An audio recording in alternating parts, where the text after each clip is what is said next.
자, 오늘 갑자기 전해진 정말 또 비보였습니다. 대전에서 또 돌아가셨습니다. 네, 그렇습니다. 정말 마음이 안 좋았습니다. 네, 5일에 40대 초등교사입니다. 자택에서 극단적인 선택을 했고요. 병원에 옮겨졌지만 결국 7일 밤에 숨을 거두시고 말았습니다. 이 교사는 20년 차 교사를 하셨고요. 올해 대전 유성구의 한 초등학교로 전입해서 5학년 담임을 맡고 있었던 것으로 밝혀졌습니다. 그런데 해당 교사는 전임 학교에서 4년 넘게 학부모 민원에 시달렸다는 것도 드러났습니다. 어떤 민원이요? 네, 이 전 학교입니다. 지금 학교가 아니라요. 2019년 당시에 이 해당 교사가 대전 유성구에 있는 또 다른 초등학교에서 1학년 담임을 맡고 있었습니다.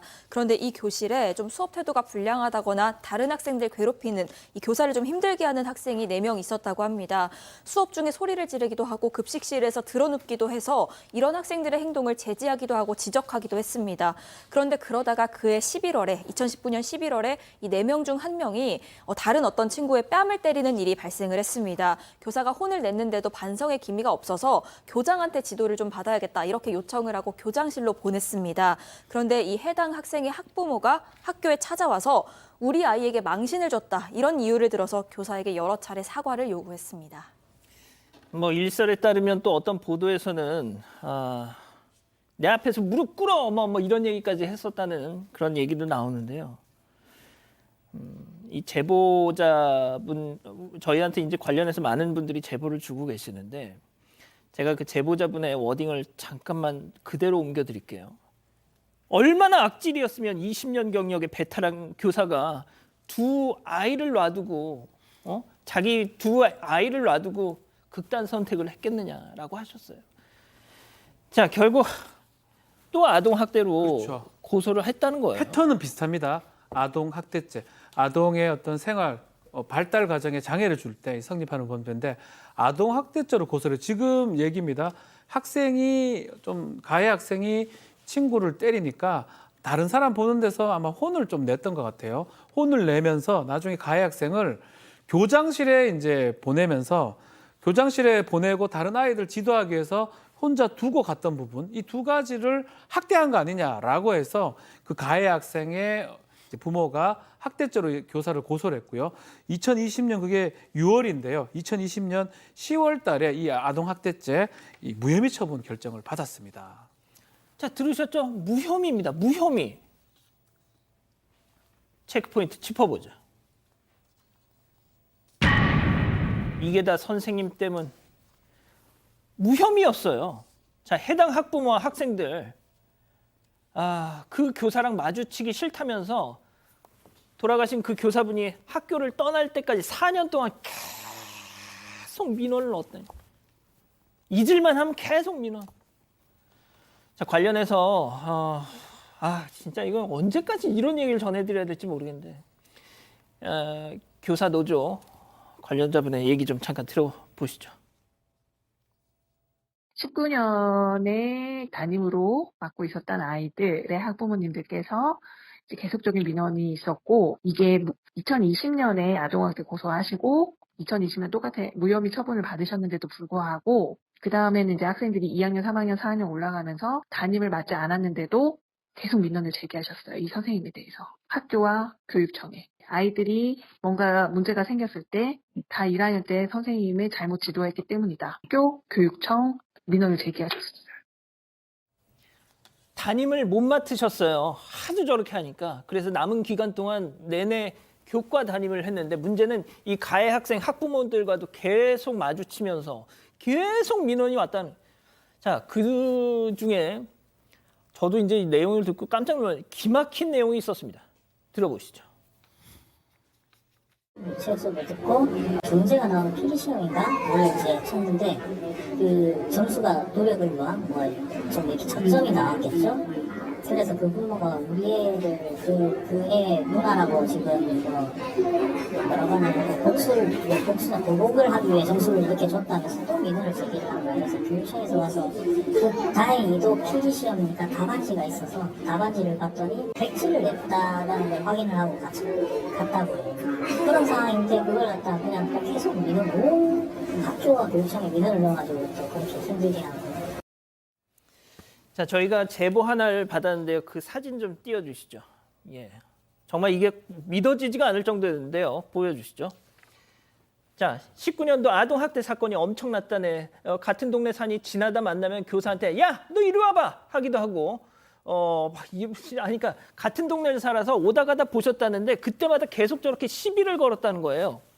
그렇습니다. 참 그 제작진이 확인한 바로는 사실은 해당 교사하고 학부모들이 같은 동네를 살았었는데 제보자의 이야기 되면은 교사에게 함부로 말하기도 하고 또 모멸감을 주는 행동을 하기로 했는데요. 이런 모습을 보는 다른 1학년 학부모들이 가해 학생들이 잘못을 잡아주려고 했는데 오히려 그 학부모들한테 꼬투리를 잡게 된 거예요. 그리고 나서 이제 당시 아동 학대라고 그 주장을 했지만은 그 학대한 주장에 대해서 이 학부모들은 뭐라고 했냐면 교사가 정당하고 합당한 교육을 한 것이다.